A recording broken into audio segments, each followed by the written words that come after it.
Hai, Assalamualaikum dan selamat datang ke NJ TV. Hari ni saya nak buat kerepek pisang yang semestinya mudah dan sedap.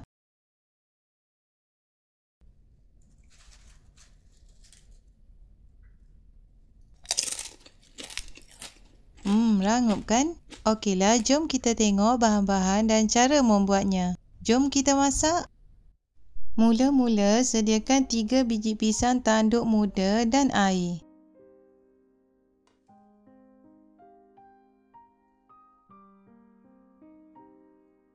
Kupaskan pisang tanduk seperti dalam video dan masukkan pisang ke dalam air.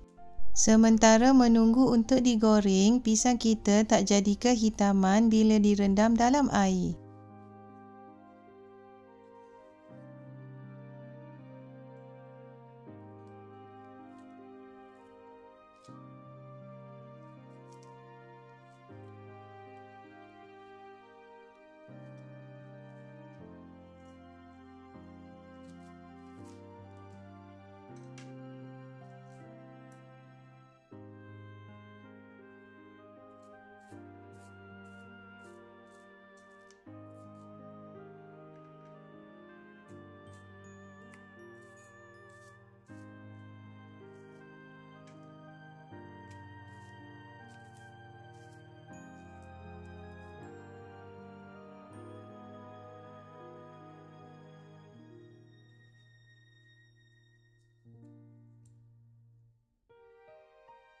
Seterusnya, sediakan air garam pula.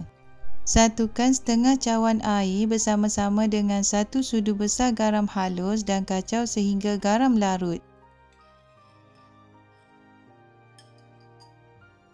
Dan ketepikan dahulu. Untuk menggoreng kerepek pisang, panaskan minyak masak dan sagatkan pisang terus ke dalam minyak.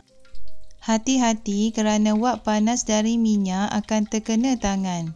Jika perlu, boleh gunakan sarung tangan kain ketika menyagat pisang. Gunakan api sederhana sahaja supaya pisang tak cepat hangit.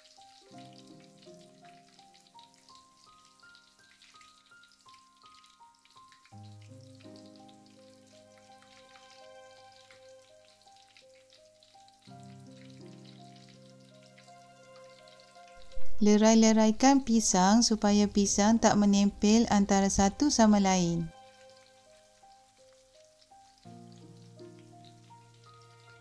Seterusnya, masukkan setengah sudu besar air garam tadi dan sambung goreng lagi sehingga pisang kekuningan.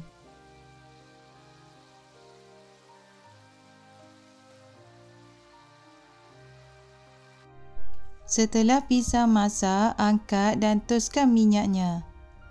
Ulang proses yang sama sehingga habis. Alhamdulillah, kerepek pisang kita dah siap dan sedia untuk dihidangkan. Untuk mengekalkan kerangupan kerepek pisang kita, simpan kerepek pisang dalam bekas kedap udara.